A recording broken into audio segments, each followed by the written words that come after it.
Hello, Holy Wisdom, Holy Word. Here we are. Just want to say hi and I haven't jumped onto Holy Wisdom, Holy Word for a little bit, and I thought it might be fun. And I've been playing a little bit with the ideas of ancestry. Got home from an amazing day at the beach with my family, my grandson's 4th birthday. And I came onto a post of one of my professors,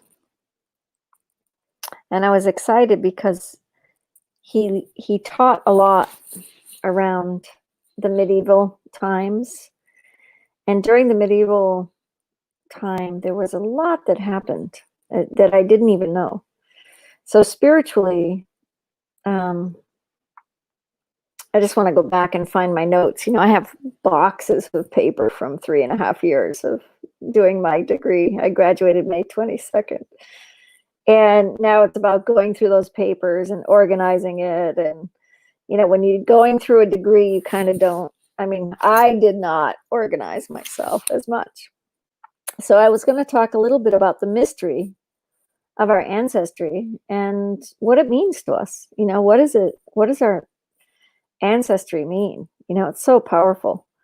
And I got to go to Scotland and I got to play in Scotland. And I got hired as a chef back in the 90s, early 90s. I guess it was mid 90s. And I got to be at Findhorn. And it was so much fun. So I got a little bit excited tonight, just dreaming a little bit after seeing my professor, and that led into scholarship, and that led into, okay, where is Mama Lynn going? There's been so many different ideas coming up. So Holy Wisdom, Holy Word. I thought we'd run into a little bit of the mystery of our lives, and what happens for us. Why are we called to different places? Why are we spiritually open to a lot of possibilities? And how do we unite in that curiosity? I believe that we have to host curiosity. I believe we have to host wonder. And I also believe we have to host passion. So those are my 3 ideas around, when I teach out in the world and I go and talk to kids and classrooms and develop. I really have taught that for many, many years. I taught cooking classes, and I said, what does it take for somebody to really vibrantly live their life, and especially through a time now, right? We're in the middle of COVID, where so many people around us are sick. So many people are getting sick. It's continuing, it's not easy to hold space of curiosity, wonder, and passion. And I think for me, it happens by this discovery. There's a discovery of how we move in our lives. I think I'll bring a theological reading in, because Holy Wisdom, Holy Word is about scholars and people that I've listened to. And, one of the great scholars that I really love is Ralph Waldo Emerson. And he brings, this is my idea this week, is to really read a couple of books that I really totally love. And then the other book that I've got on so I put all these books on my coffee table, and I kind of dream, what do I want to read this week? Because I love studying theology. So the Nag Hammadi Library, this was a fascinating scholarship. And when it first came out, I was really curious about it because I had heard about it through Michio and Aveline. Michio, I would say. And he talked about the Gospel of Thomas and how it had not been seen as a really powerful, Nag Hammadi was not. It was kind of dismissed. But when I've studied in the last few years, the Nag Hammadi has taken more weight. So it's kind of cool. Let's see.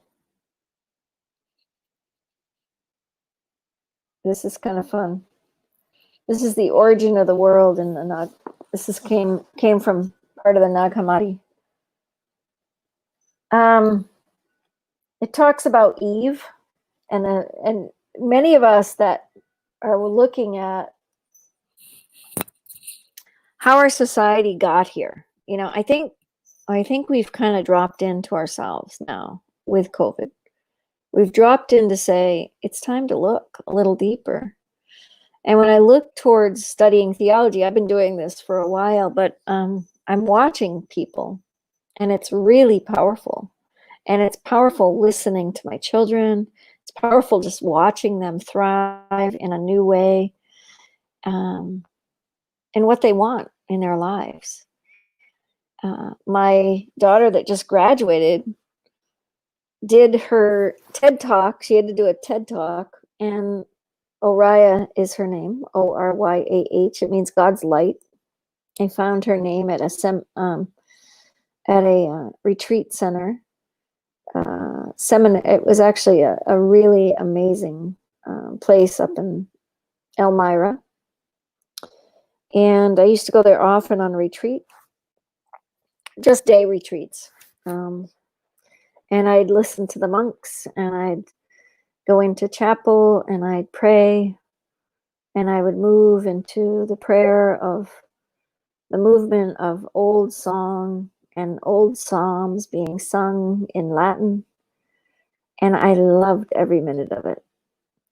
And this idea of wisdom and ancestry and mystery, and what was that for me? I don't know, except I went there at an Easter morning to listen. My family didn't go with me. I just take these journeys into like the sacred, and I've done it for my whole life. I'm so into it. I love going into the sacred consciousness. And if you look at Holy Wisdom, Holy Word, I think I'm really kind of sleepy. I really believe it comes from the mystery of our ancestors. I think it comes from the mystery of our consciousness. And I've been teaching this for a long time. I did a lot of consultations for people that are sick. And I'm a healer. I really know a lot about health and natural way of life. And I always connected theological ideas with food for many, many years. Most people would study with Michio and Avali, and they just study about food and macrobiotics. And I studied with them through spirituality. Michio did 12 levels of spirituality, and it was an amazing journey. And the consciousness that I've delved into deep, it's been so much fun. But when I started taking care of serious cancer patients, I first, studied, must have been probably 7 years of, really deep consultations, doing spiritual practice, doing a lot of work in theology in my own way. I did Buddhism. I was given a Shingon Buddhist retreat by Aveline's teacher to run and teach. I had a lot going on in my 20s and 30s, I'll just tell you that. And so this amazing time frame of learning about Nag Hammadi library and Thomas and the parables was a real mystery. And so I started looking, as a young woman, I was always out in nature and the small people and the little people and the consciousness of, my girlfriend met me when I was going through my divorce, and she was like in this process with me. And she got done, and we ended up going out for a little bit. And she said, I just want to tell you, when we went down to the rivers when we were young, you talk about the little people, and you would introduce me as if they were right there with us. And I said, well, they were. And I was always into the little people and the little beings and the fairies and the mystery of life. And it wasn't until Scotland that I realized I wasn't so crazy, because my ancestry was all about the little people and the spirit of, life, the unseen world that many people didn't see. And um, this idea of the idea of the witness, these women in Scotland took me under their wing like so deeply, and they said, "Oh dear, yes, this is just our ancestry." And I remember it sticking so deep to me. Like I got it, that my ancestors were like that. Everybody knew about the little people in Scotland. Everybody knew about the witness of the spirit. Everybody knew about the magic. And here in America, you kind of get locked up if you even talk about that. So the mystery of theology and the mystery of, understanding what is that presence of my ancestors and where did this come from? And nobody can really teach mystery, because it has to come from your own soul consciousness, but everybody has mystery. Everybody has that mystic within them, because there's things that happen, right? There might be some place you might think of something or have a dream or spiritually awaken to something, and then it happens, right? Or so the past, the present, and the future is always in the present moment. So you have to spiritually align. I was on with the beautiful Jose this morning with the good of the whole, and I just love that group of people, and they're all in the mystery, and they're all in the magic, and they're all in the consciousness. And the indigenous people really stood for a spiritual consciousness, a spiritual pathway, a spiritual understanding of life. And so, great. Hi, Fuzia. Nice to see you. I'm really well. My kids, it's been a full week. We've got, I graduated, and then it was my daughter graduated, but then there was a birthday in between.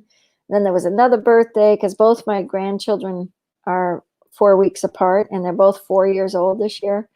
And it's just kind of fun. Both my daughter and my daughter-in-law were pregnant at the same time, and we have pictures of their big bellies and their beautiful, beautiful souls. They're just amazing women and raising amazing children. And I just step back and say, wow, it's so cool to be a grandmother. It's just a cool thing. 12 years of being a grandmother, 39 years of being a mother. I just feel like, and my last child just graduated. So the mystery of ancestry is right up, it's like right in my consciousness right now, right in my, like, what is this family blending and this family molding and this, what happens to these ancestors? And there's a really cool website, and I'm so sad that it's down. It's called chittick.com. And I just loved going on there and reading the stories. They had my mother's name wrong. They had my father married to his third wife. They had, my kids' situations wrong. And like, things can happen on websites, right? But the man that started it must have passed, And so then it's like, oh, it was so sad, because the strain of the Chittick family was pretty rich. We're all intertwined from Ireland, and my grandmother was from Scotland. And so this whole idea of what happens to us in our ancestry, but I worked with people deeply about this. This is what my counseling is. I go deep into your past and your spiritual consciousness of where are your relationships bridging. So Holy Wisdom, Holy Word is about, bringing forward an idea that might be coming from the spirit. And if you're close to the ancestry consciousness, it's pretty special. And all of us hear from a different world. We don't really notice it. We don't really accept it. Many of us, many people on earth don't accept it. Many people don't think that they are listening or speaking from another land. But I knew this at a pretty young age. And when I start thinking about how we work in the world, how we bring ourselves spiritually awakened to what we love and who we are.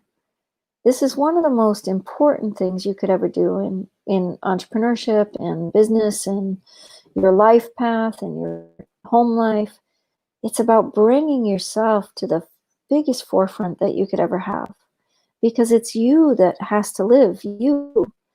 And if you can live your deeper parts of yourself and really dive in, um, to being silent enough to listen, to being silent enough to hear the wisdom of what I would call spirit.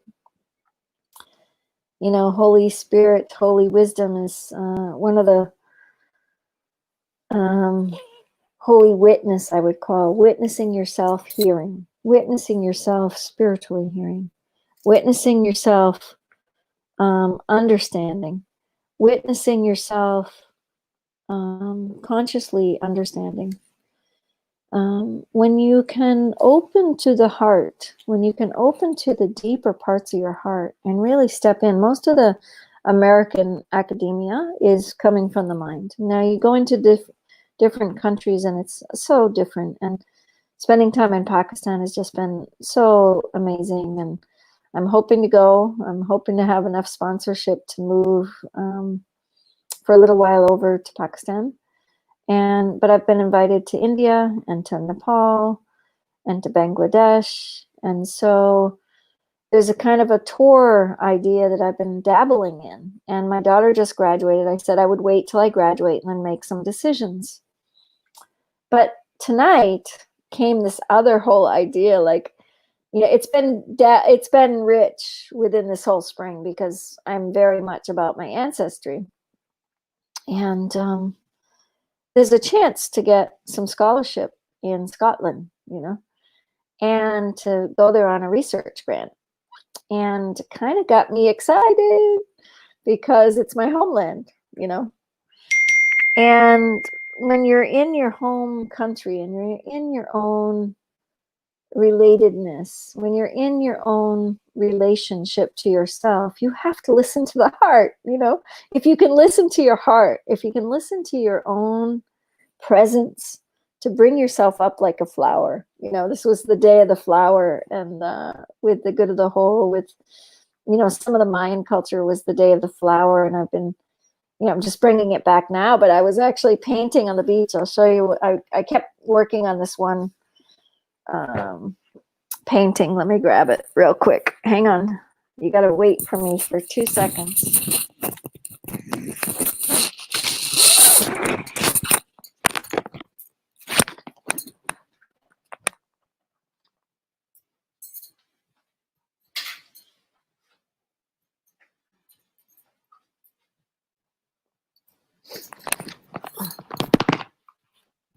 Da, da, da, da. So here's my picture. It's just kind of a fun thing. I've been working on it for a couple of weeks. I've been playing in color again. Since I graduated, I pulled my paints back out. And it's kind of just fun. There's a bunch of flowers. And I didn't even know, I'm just remembering that it was the day of the flower today, and I put more flowers. And there's flowers on both sides. There's a couple of little skips, which for me, I grew up on the ocean. And, I just believe that it was really fun. And there's a lot more to do with this painting, but I really had fun. It's been, there's houses, there's a sunset or a sunrise, I don't know. There's mountains, there's these all different colored flowers, and it's just fun, right? But when you think about the flowers of life, what is your what is your really deeper, oops, you guys probably couldn't hear me. Sorry. I was probably distant in my comments. Sorry about that. Anyway, I was talking about the flowers, and I was talking about my painting. I've been working on this. I painted a lot a few years ago, and I hadn't painted ever, and I really don't know a lot about painting, but I don't think it's that bad. It's kind of fun, but it's it's a beginner painting. I'm just a beginner, but it's super. I gave all my kids pictures a few years ago because I had a concussion, and I just had a really great time. Really fun.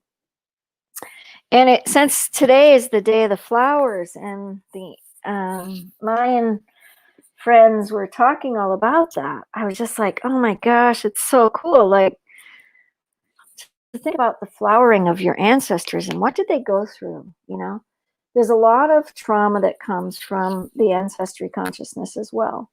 And so when I work with people, and people have had cancer and they've had a deeper issue with family members or whatever, all of us have different areas of our lives that can touch in,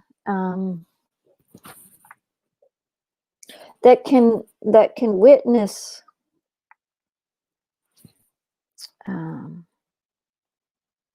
stagnation in the physical form. When you discharge a tumor, I had a tumor at 26 years old in my breast. The breast is the place of the mother, right? The nurturing. I had to release, and I remember calling Aveline one day, Aveline Kushi, and I said, Aveline, I feel like I'm going to die. And she said, what did you eat last week? And she pointed me towards nightshades. She said, no, don't eat nightshades. They're very dark spiritually, and just like really stay clean. So I went back to the drawing board, and sure enough, like staying away from nightshades really made a difference. But I also did a lot of ancestry work during that time. Michio worked with me and said that, there was a really old part of my ancestry that was pretty toxic. And he said, you just need to pray for them. So we set up an ancestry altar. And it's a great thing to do, just to set up an altar for your family, like really take time and set up an altar. Thank you, Linda Shaw. Thank you. So grateful. Thank you so much. Thank you. That's very kind. Very kind. But I think if you can set up an ancestry altar, the mystery of your life might twist and turn a little bit, because what happens is I go, to this college that I've been really wanting to go to, because John Philip Newell graduated from there, and I'm very much into Celtic tradition because of my ancestry. And I think it's just because, going to Iona, the island off of the west coast of Scotland, is one of the most sacred places you could ever go to. Very highly conscious. The veil opens as you go across, and I was given many teachings to bring back. And I taught back in my 20s and 30s, but I haven't taught some of that work in a long time now. But we'll go there, I'm going to have smaller groups in the next year. I'm just kind of coming down from this degree and coming back into my own. I shared it today with the good of the whole. I shared it with a group of people, and I said, it's just been a big journey to, raise kids on my own. I've been keeping a roof over everybody's head. And, stealing from Peter to pay Paul. Hi, Fatima. Nice to see you. This is Fatima. She runs the Eco Inspired Living Show. I know we need to connect. I hope your hand is good. I know you had some family life. Life happens, right? Life happens. So I love you very much. And thank you all for coming. Thank you, Fuzia. But when you look at Holy Wisdom, Holy Word, and you look at where did our ancestors meet? I've had some really powerful things happen to me. It was my granddaughter actually the other day. She said, oh, I'm Brazilian and I'm, Australian or German. My son's father is from Austria. And so, there's that whole process that goes on. And I said, well, you're actually Scottish and Irish and English. She said, what? And I said, yeah. And her mother came over. She said, no, she's a Brazilian. But sure enough, she's got all this mixed blood, right? This spiritually, and she went viral this week. She's done it before, but she went really big this week on TikTok. She's only 12. And she's been singing songs, and I was singing a lot at 10 years old to 12. I mean, I did a huge amount of playing guitar and singing. So I'm super thrilled about her playing in this life of, where she wants to go. But when I think about her ancestry and my ancestry, and how do we interchange, and how do we see where the flowing of her Brazilian ancestors, all the way back, versus our ancestors on my side all the way back, it's just powerful. It's a big deal. And I don't think it can be taken lightly. I think you have to take it really serious, in a way that that you've got things going on, and it might be, bubble up of emotion sometimes, and you're like, where did this come from? How come I'm emotionally not feeling well? Or how come I'm not quite present today? Or what is it today that's really feeling off? And that's the time when I step back in and I say to myself, ah, it's another layer. And the layer comes from the ancestors, I believe. Many parts of it. Our cells have memory.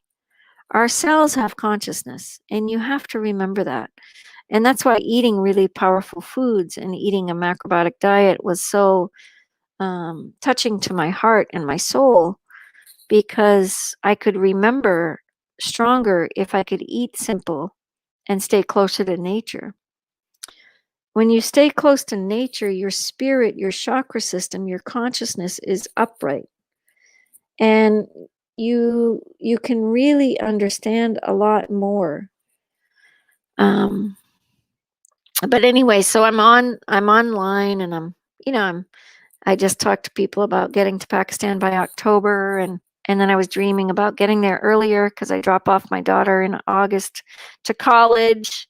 And I'm like, okay, she's going off to college in August, and here I am, my last child, it's going to be like, oh, then what?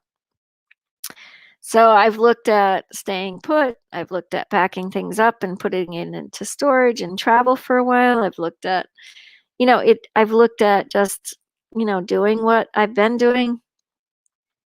But here was the school in Edinburgh that popped in, because here's my professor tonight.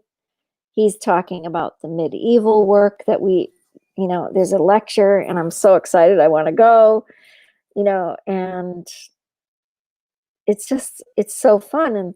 And that leads me to Edinburgh. And I can't tell you how I went there tonight, but it was clear as a bell. And it was so beautiful, because they have on their study, they have a Christian Muslim study. I'm like, oh my gosh, and you all know that I've been very much studying Islam now for almost since 2010. It could have been 2009, actually, with the first lectures. There wasn't a school open in Berkeley at that point, and it actually opened in 2010. And so it was so amazing to listen to Islam scholars. And that's when the war was happening, and there was a lot happening, so many different layers of my curiosity, right? Here's the curiosity. You've got wonder, you've got passion, and you've got curiosity. You have to get curious of why things come to you. What is it all about Pakistan? I've questioned it so many times, and I have such passion to go and stay for a while. And, it's just been magical what's happened to me in Pakistan. But then there's Scotland, and then there's, all the different layers of like, what is it? What is it? Where am I going to be led? And I'm listening carefully right now, because it's a really big summer for me. And I need to make some decisions in the next couple weeks, like serious decisions. I'm putting some applications in. I'll see where it leads. But it's pretty fun. It's a feeling of connectedness to my ancestry. It's a feeling of how God works in my life. Like, who would have known that the School of Divinity in Scotland, my home country, has a whole program about Muslim Christian dialogue. I just graduated from a Protestant Christian Masters of Divinity. And so I could go there as a research person, or I could go there, and develop this idea of, what will I look at? I've been looking at a lot of Christianity gets a bad rap. I just want to say that after studying it, I've studied it for 5 years in school. I had a 2-year master's degree, and I studied from the Franciscan School of Theology. And I finished in 2011. And through the 5 years, I discerned, I read, I studied, I became, I went back into my nursing profession.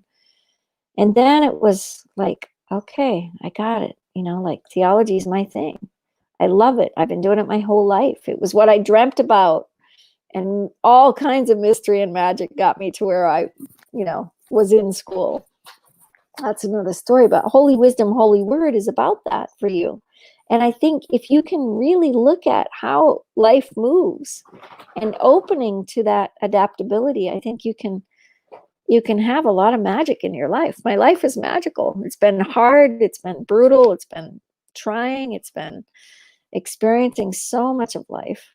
And here I have these amazing children. I get to spend all day today with them. And I just have really cool kids, that people that I really want to hang out with.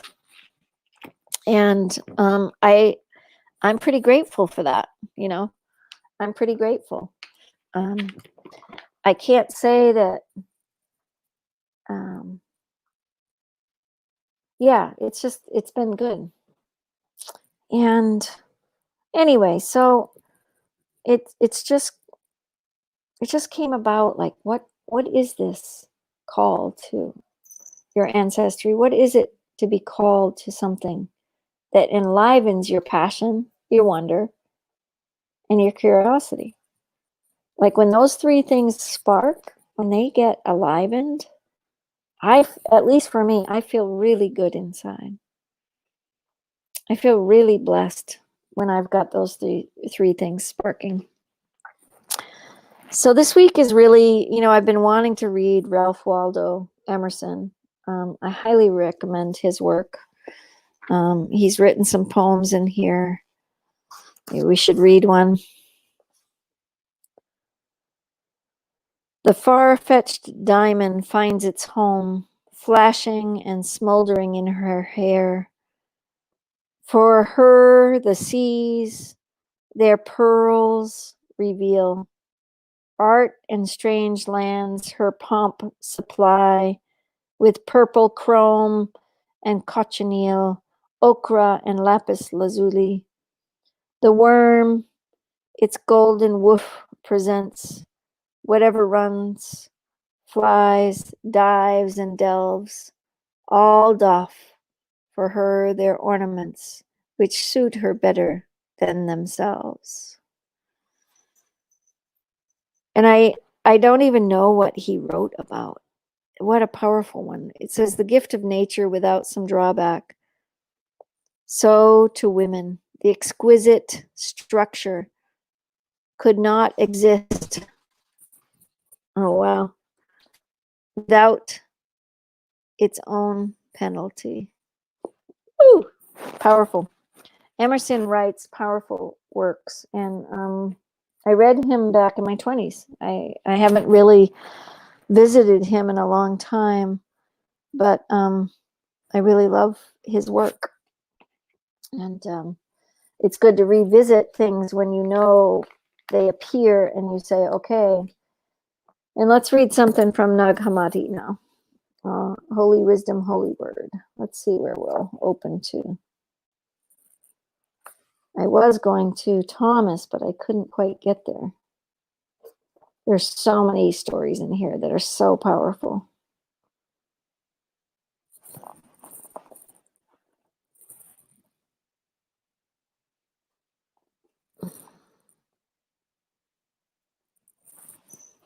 Hear ye, you hearers. Hear me, you hearers, and learn of my words, you who know me. I am the hearing that is attainable to everything. I am the speech that cannot be grasped. I am the name of the sound, and the sound of the name. I am the sign of the letter and the designation of the division. And I, blank, blank, blank. 21, light, blank, blank, blank. Hearers, to you the great power, and will not move the name. And to one who created me, I will speak his name. Look then at his words and all the writings which have been completed. Give heed then, you hearers, and you also, the angels, and those who have been sent, and you spirits who have arisen from the dead. For I am the one who alone exists, and I have no one who will judge me. For many are the pleasant forms which exist in numerous sins and inconsistencies and disgraceful passions and fleeting pleasures with embrace until they become sober and go up to their resting place, and they will find me there, and they will live, and they will not die again. This is holy wisdom, holy word, and this is the thunder of the mind, it says. And it's out of the Nag Hammadi. And I don't even, the thunder perfect mind. It was in 6:13, 1 through 21. And it talks about, I was sent from the power, and I have come to those who reflect upon me, and I have found among those who seek after me. Look upon me, you who reflect upon me, and you hearers, hear me. This is Nag Hammadi. So these two books are on my table this week. That's what I'm working with. You know, I'm just playing in my favorite subject, which is theology. And this is my heart of hearts. Like, I just totally adore studying these ancient texts and understanding them. And, you know, Waldo Emerson, I don't even know the exact time he was born. I should know. Let's see. I mean, he's in the 90s here, but he wrote such amazing, profound things about nature. He was spiritually very awake. He's one of our, you know, American heroes.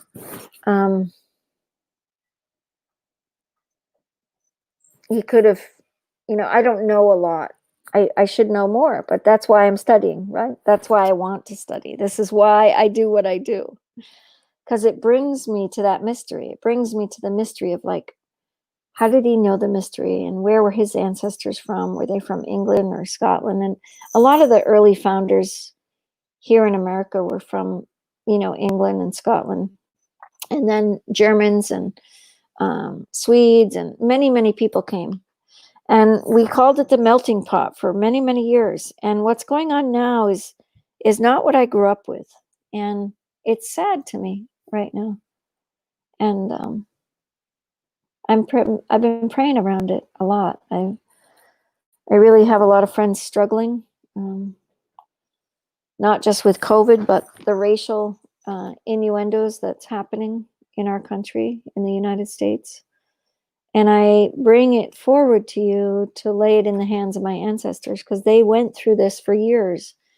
And so many beautiful people. There's beautiful people in the world. And it's not about the political regimes. It's about standing for the strengths. And there's a lot that any one person can do. You know, people have written music, people have written poems, people have written books, right?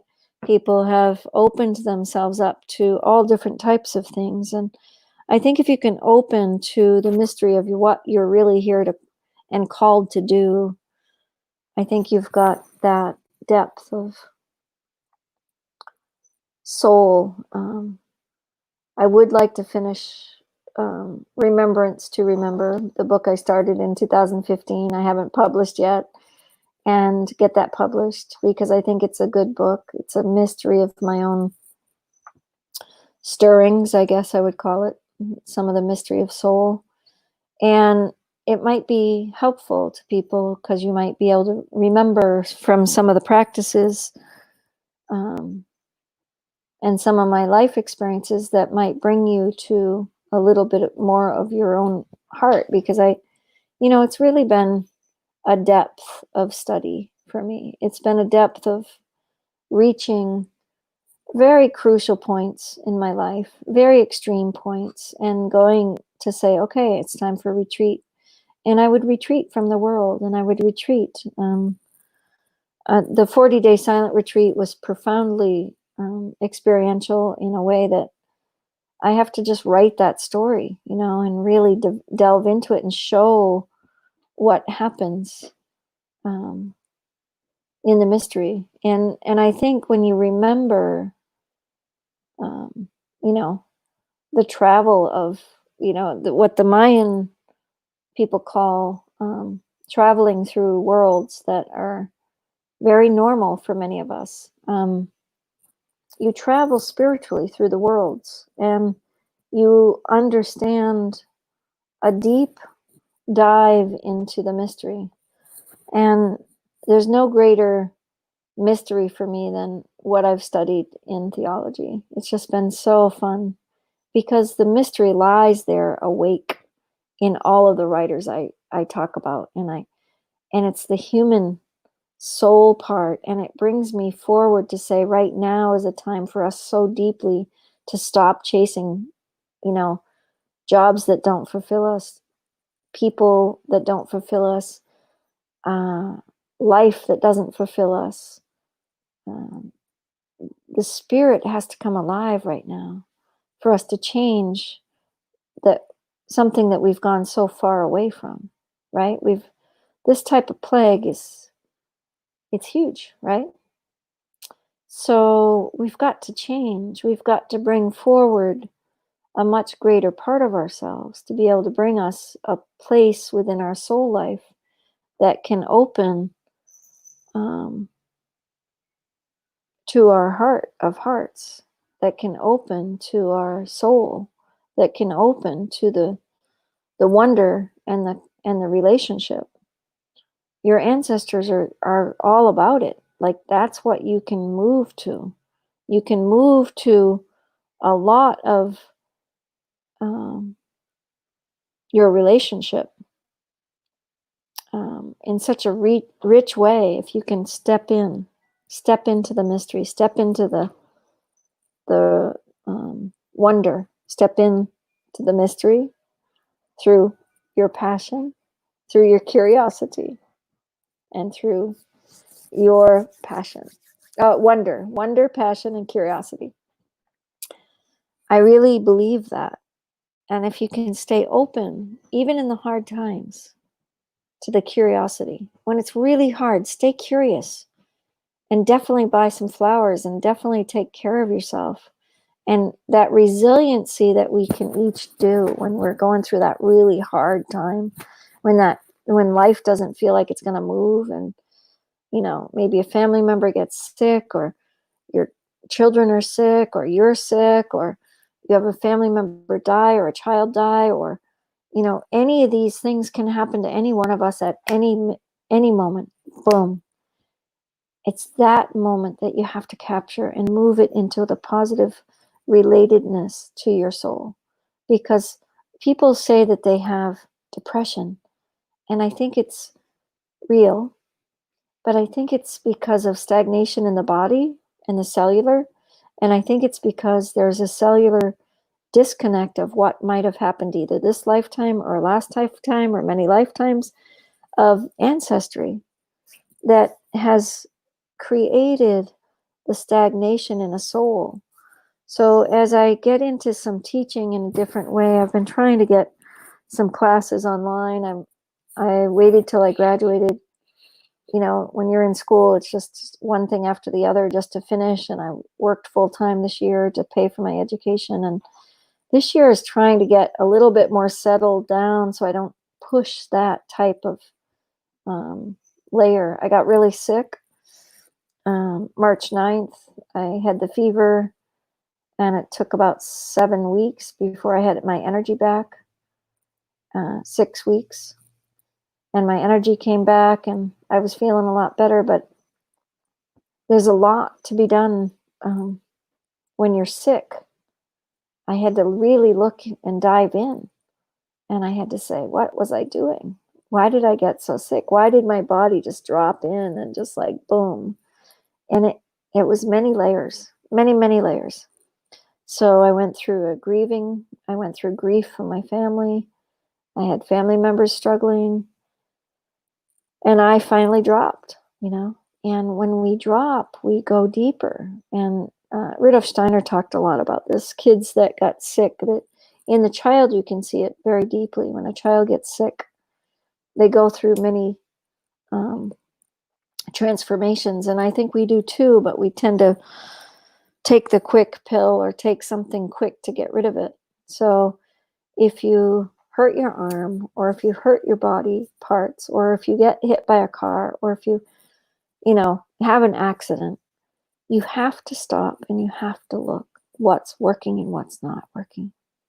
You have to, or it's not worth it. Um, you have to stop and you have to look at that preciousness, how life is. And you can dive so much deeper into your heart if you really choose. So I hope that helps in my little holy wisdom, holy word moment. I've appreciated you listening. I appreciate that you just saw that spark in me about the ancestry. Oh, then I want to share with you just like how I work with people, because I want to work with you if you want a support system. I want to start consultations again, spiritual consultations and healing consultations. I work with cancer patients. I work with anyone struggling spiritually, or any person that needs support. And I am going to start charging, but I do have a sliding scale. But we work one-on-one. But what I do is go deep into what I see, how I open. Somebody called me last week and I said, well, I have to see you before. And, we did some deep dive into his life, and some deep dive into what he may be looking at. He said he's doing really well. I checked in today. And I help people pretty quickly, but I also check in with you over a course of time. So I am going to have a small little website up, hopefully in the next couple weeks. I had my website up on trying to cut down, expenses and move into just the platform that we have with my son now. And it's been really cool building my own websites. And we've got like 4 websites going up, and diving into like what they look like, how they look. And now I'm trying to look for other people that can help magistrate a much richer relationship to the websites. So it's fun. But anyway, back to consultations, or spiritual, I would call them spiritual advising. And it comes from my life experience. It comes from understanding food and diet. It comes from being a nurse. And as a nurse, I can relate a lot to medical. So I've bridged people with their medical plus their spiritual. So medical and spiritual really go hand in hand. And medical, when you've got a medical situation going on, you've got to look at your spiritual life and see what's working and what's not working. And when it doesn't work, you have to change it. You have to really get clear and change your direction. And I've done it. I've taken leaps. You feel like you're going to fall off the bridge. Like right now is falling off. Like I have to jump over a cliff, and I have to make sure I have wings. It's like, it's that type of deep dive that you have to take. And that's what I kind of, I would say, help carry you through that wave, through that relationship to yourself. And it's a really, really wonderful, wonderful journey. And I've done it for years with people. And I charged for a few years, and I've not charged, and I'm going to charge. I just got done degrees. I need to pay for my education. And I want to go do maybe a journey in Scotland, because the mystery is like wide open there. And, I've been taught from many different teachers. I've been given the medicine pipe from the elders from the native tradition as a peace pipe carrier. I was taught by the medicine circles, and I can do group healings as well as individual healings. So if you have a group of people that want to work with me, I have a page now, a group page called Divine Mastery Within. And Divine Mastery Within will be working with my other friend as well. The two of us are bringing forward this page, and it's not online, but it's an independent page. We're going to be going through some deeper storytelling, but we're going to be going deeper with you. My friend is an energy healer, and I'm a spiritual healer, and I think it'll be fun. I think it'll be a fun group. So if you're interested, message me on Facebook Messenger. But I hope you can find me at Lynn Chittick. So Holy Wisdom, Holy Word. This is this evening's class of giving you a taste of, where I find the mystery in all of my ancestors, and the love that I share with my ancestors, and the love and commitment I share with my ancestors, and the deep dive into the ritual of consciousness. And daily life can bring us into so many places. And I hope you will take those 3 words: wonder, curiosity, and passion. And I better get to sleep, because we're going to be on the UN tomorrow. So I'll be talking about indigenous cultures tomorrow, and the poor and poverty. And UN sustainability goals will be on at 7:30 Pakistan time tonight in your time frame. And I guess it's today for my time frame. In another 7 hours, I'll be back online. But I'm pretty excited about the work with the UN. I'm pretty excited. I've been working with sustainable development goals for a lot of years, and the Torch family is very deep into all of those goals. And I really want to build a deeper dive in, because I have some new ideas on the 17 goals. They're excellent goals, but there's a deeper dive that we have to go.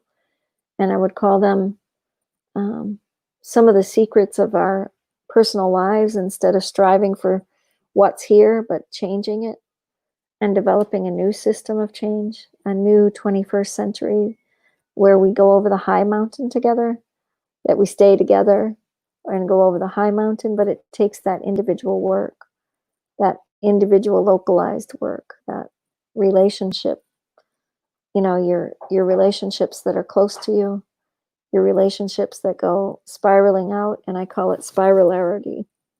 And spiralarity for me is about opening up to how you will live your life in the sacred and the holy and the witness to love. You have to live the witness to love. There's no greater part than witness to love.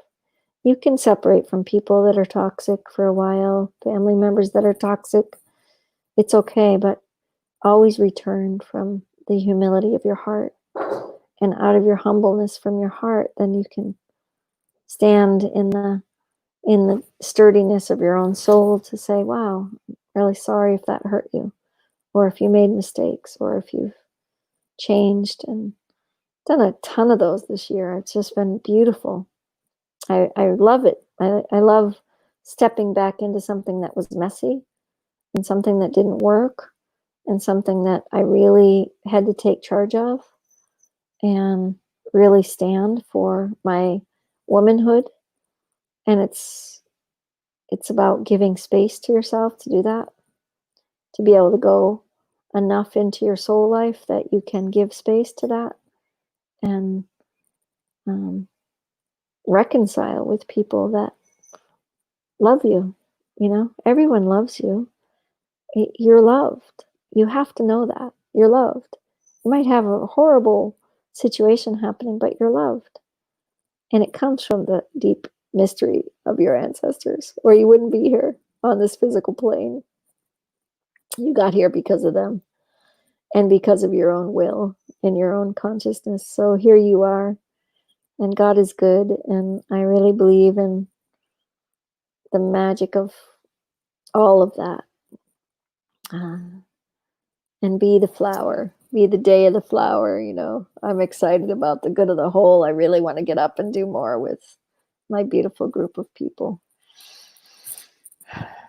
We're coming up against the solstice. The 21st is the solstice. I'm going to spend it with Jose. I'm very excited about that. I'm taking that day for myself. We've got Father's Day coming up this weekend, so I'll spend it again, maybe with my kids, maybe not. My daughter-in-law's sister's turning 40, so we just on the 29th, so there's going to be another gathering. It's like very cool for me because this is what sparks me. You know, my family sparks my consciousness, and they're just fun. You know, I have a fun family. It's just super fun, and I'm just so grateful that they're here. You know, they're just we've gone through a hell of a lot. That's all I can say. And we love each other, you know, and we've reconciled and we continue to reconcile, and things that come up, we talk about them and go deep. And sometimes we separate for a little bit and then come deeper, and it's powerful. It's really powerful. So I hope you manifest some things in your life that can open the dialogue to the spirit, open the dialogue to the love, and open the dialogue to the great mystery, because it's a wonderful thing to do. And you're worthy of it. You're really worthy of your deepest wishes. You're worthy of every bit of your soul. You're worthy of every part of you being here on this planet, every part of you. And you're so worthy of being here. You're so worthy of that love yourself, and to, you know, just love yourself. Give yourself a hug. Give yourself that nurturing, because we sure all need it right now in this beautiful time of COVID and racial upheaval and change. You know, the Name the Torch, the organization for realizing change in humanity, it's happening. And I often think about two things. I think that we all have to be Olympic gymnasts right now to get through this. And we also have to be, we have to burn things down to the ashes and start again. And that's within yourself. But as far as systems, it doesn't work what we've had. It's time to really bring a new relationship to this life and have fun with it. So thank you for having, I don't know who's here. Oh, this is a scary character. The Holy Wisdom, Holy Khan Sakar. That's a scary picture you have, man. And I don't know this person, no gamer. Here's Fatima. Here is Linda Shaw. Nice to see you. So grateful. And Fozia, thank you. I'm really wonderful. Salam to you. Whoever got on there is kind of like, whoa. This face is like, I guess I have to face it. Look at this face. That's kind of intense. Wild. Khan, you have to tell me who you are and what this face is about. It's like the demon face. You know, the skull looks pretty intense. And not a gamer, nice to see you. I'll say hi back. And Fatima, Hi. Mama Lynn gets targeted a lot from working with uh, the Muslim community and working in Pakistan. This is part of my other part of life. I've got, I've got so much coming at me all the time, and that's what makes life beautiful. So join Fatima. You can message her if you want to go Facebook Live. She's an amazing interviewer. We started the English show today, so Gufran's teaching English. If you know people that need English, that was out of his own cognition. And also, there's a wonderful show with Rayhan. Oh gosh, I'm going blank right now. Isn't that terrible? Anyway, there's English shows, so you can get free English online.